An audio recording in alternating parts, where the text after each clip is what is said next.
Yo, what's up guys? Today I'll be sharing my build and guide on how I got 30 out of 30 for Fractured Circle. Some of you are unable to get 30 seals due to stage 9 and 10 having a very difficult boss at the second stage. So don't worry, this video will definitely help you.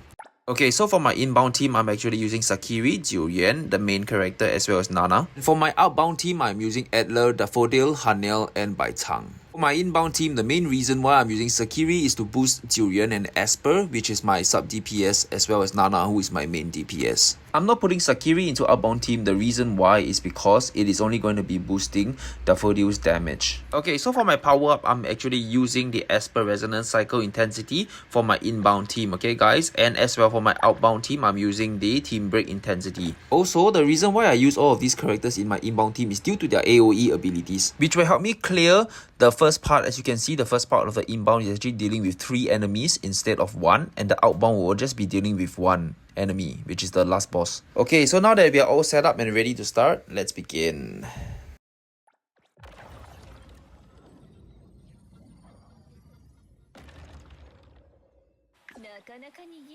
Okay, so we start off with Jiuyuan's E ability and group all of the enemies together, and also to start building her Esper cycle before we switch over to Sakiri. So after we build Jiuyuan and Sakiri, we can actually cycle from Sakiri to Jiuyuan to Esper and to Nana eventually. Okay, so you can see like later on how I will be able to fully utilize Sakiri's ultimate, which will give all of them a damage boost.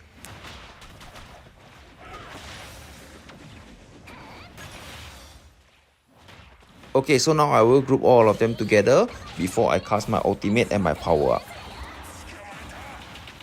After we cast our ultimate, we switch to Jiuyuan, and then we will use her group again before we get some shots in, and then we cast our ultimate. Guys, always remember, okay, that Sakiri's ultimate boosts team's attack by 30%, at least 30% for the next 20 seconds. Okay, so for the next 20 seconds, you want to be maximizing your damage output. So this is the main reason why I actually will always build up Jiuyuan's Esper cycle first before I switch to Sakiri and cast her ultimate. For the second stage, it will be the same, okay? We will switch back to Sakiri to build her Esper cycle again. At least build her to 3/4 first before you switch to Jiuyuan and build Jiuyuan's Esper cycle to 3/4.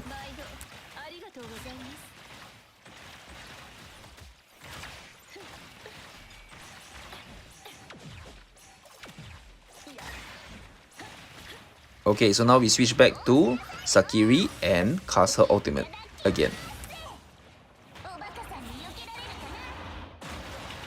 Guys, by doing this, you are actually maximizing on Sakiri's damage boost for your entire team rotation, okay? So this is really what you want to do if you want to maximize your damage output.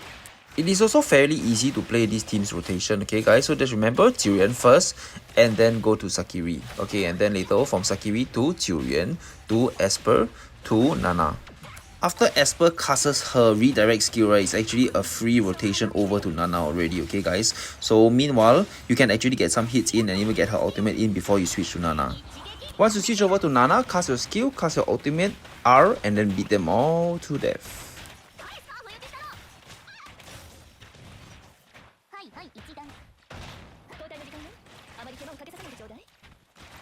Okay, so now that we cleared the first stage, the second stage will be a little bit more tedious, okay? We will start off with Adler, okay? So we will cast his redirect skill and get the shield first before we parry the boss. Okay, now that we have built up Adler's Esper cycle, we switch over to Hanel to also build up her Esper cycle. Remember guys, the key to a successful Discord proc is to always build up your supports first, okay? Before you run the combo.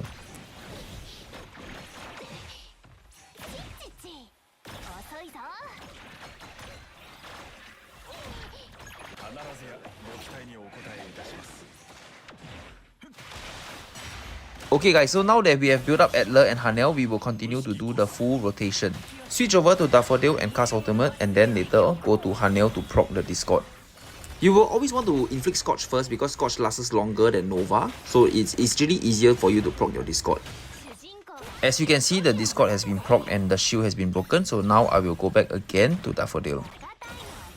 Okay guys, so after this is just a basic rotation between Daffodil and Baitang, okay? Meanwhile, you can still continue to use Adler and Hanel for their redirect skills.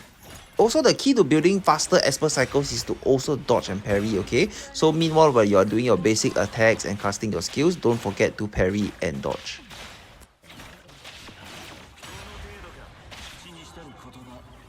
Daffodil to me is a little bit like a hit or miss character. It's either you really love her or you really hate her, because at the end of the day, her damage is not as high as compared to like Nana or even Jiuyuan. Of course, her skills are very flashy and all, but at the end of the day, really what you want is to maximize your damage output. Okay, and to me, she will fall off later on. I feel that way. But nevertheless, as of now, she is still a very good boss killer. Okay guys, so we have come to the end of the video. Okay, so if you actually like this video, please remember to like, share and subscribe. Thank you.